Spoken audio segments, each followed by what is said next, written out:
Ahoy, pirates! Looking for them there gold. So we're going to pirate read. Remember, the key to really powerful writing that is filled with treasure, is to be a good reader. So the more you read and read and read, and the more you mine for treasure found only between the covers of books, the more likely you are to become a better writer. So let's look deeply into the story and see what we can lift off the page today and take and make our own. The story I'm going to share today is one of my favorites. The Bad Seed. This book is published by Scholastic, and it's written by Jory Johns. It's illustrated by Pete Oswald. The Bad Seed.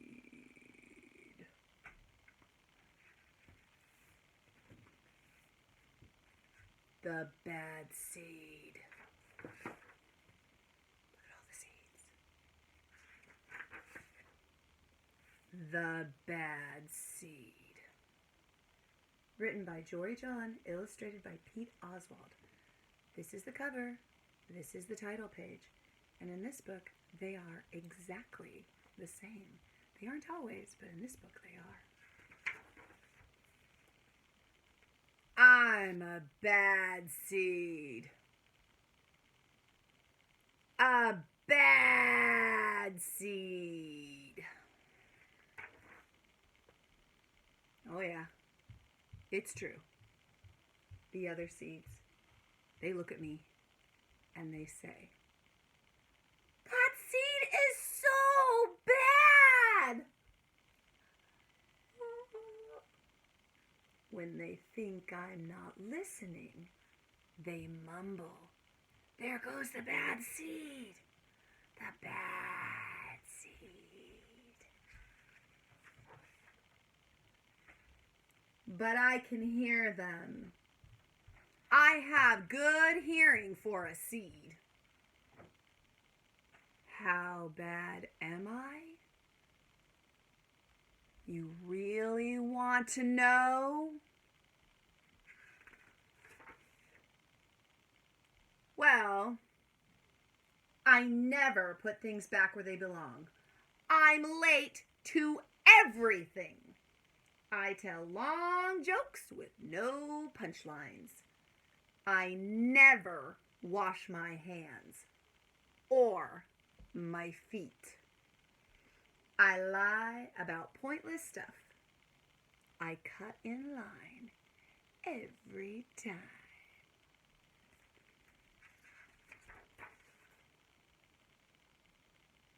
I stare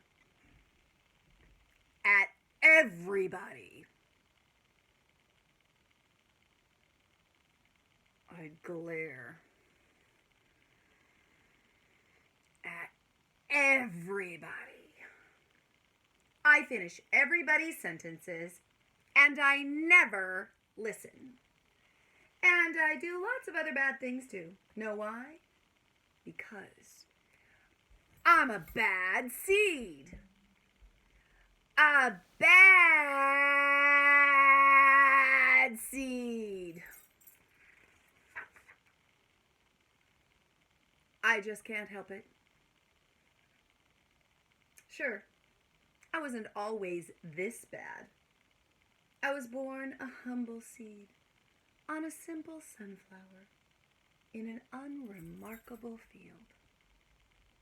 I had a big family, seeds everywhere. We found ways of having fun. We were close. But then the petals dropped and our flower drooped.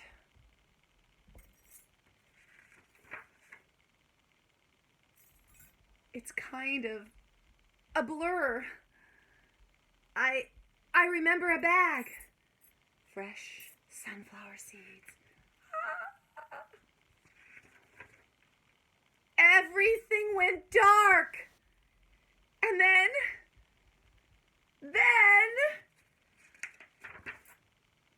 a giant!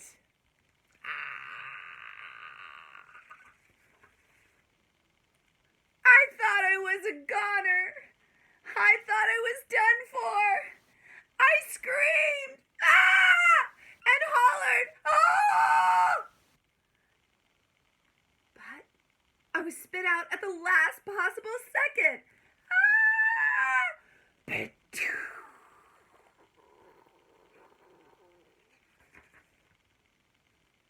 I flew through the air and I landed under the bleachers with a huge thud.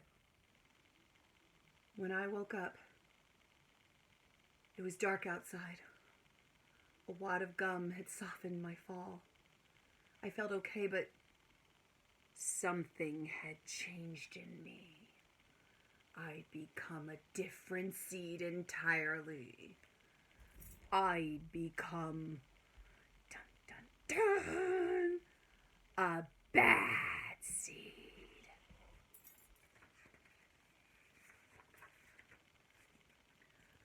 A bad seed. That's right. I stopped smiling. I kept to myself. I drifted. I was friend to nobody and bad to everybody. I was lost on purpose. I lived inside a soda can. I didn't care. And it suited me.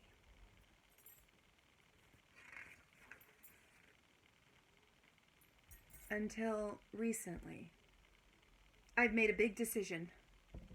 I've decided I don't want to be a bad seed anymore.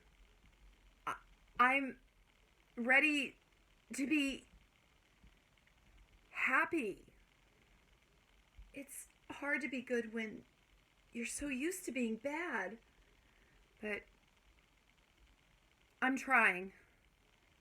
I am taking it one day at a time.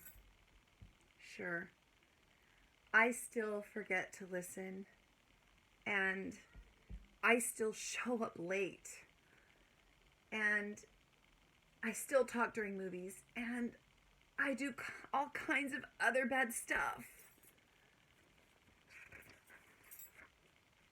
But I also say thank you. And I say please. And I smile. And I hold doors open for people.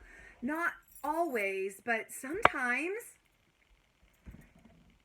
And even though I still feel bad, sometimes I also feel kind of good.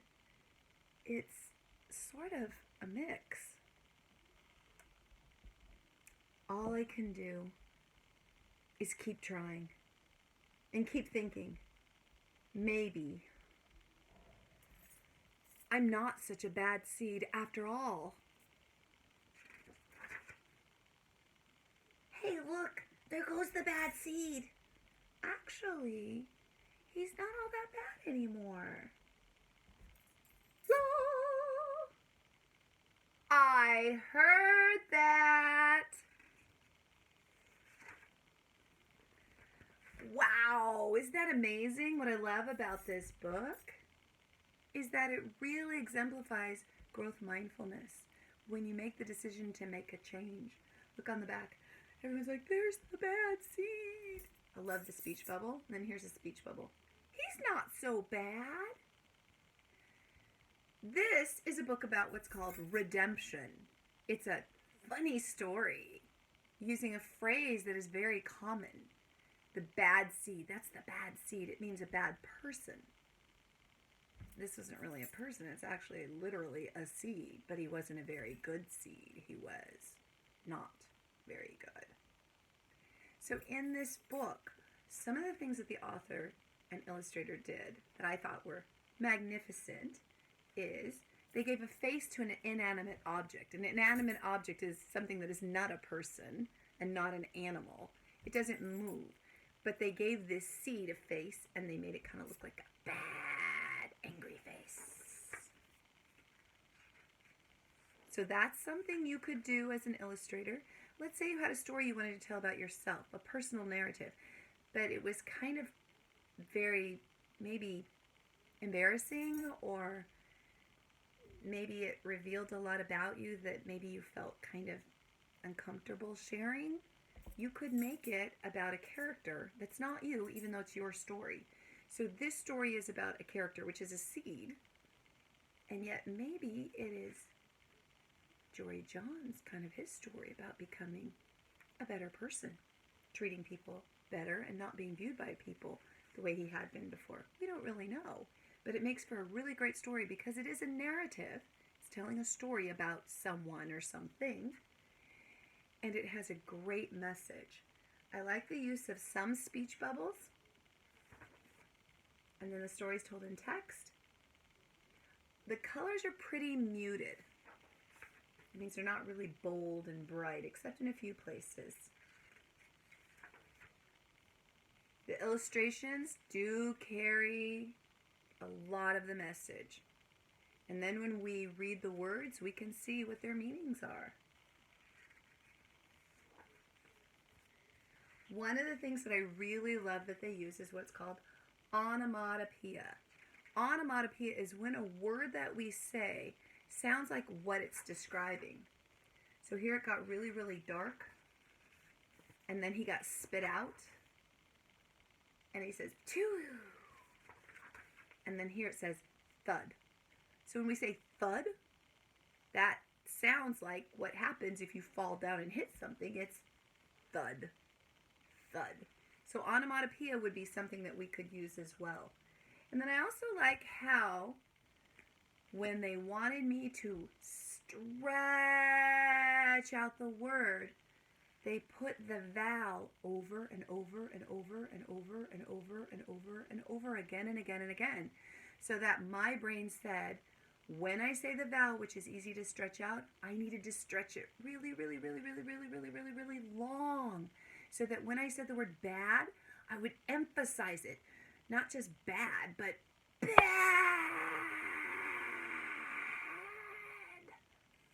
So that's something that you can do as a writer today as well. So as an illustrator, you can lift off some of the great ideas about the pictures.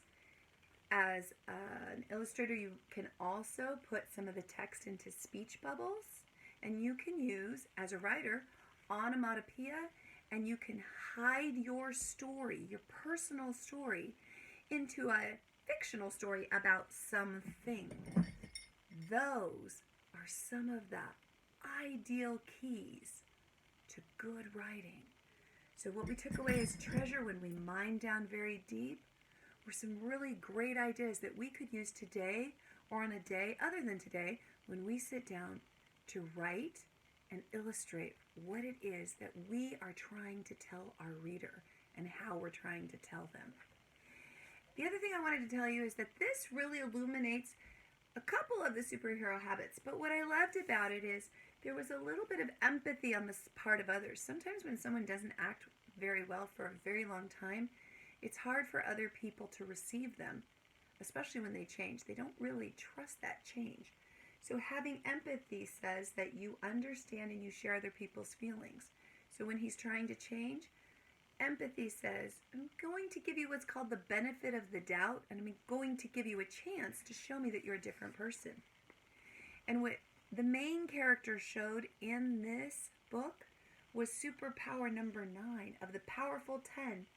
It's tenacity, strength of will and purpose, and having patience. Changing is really hard to do.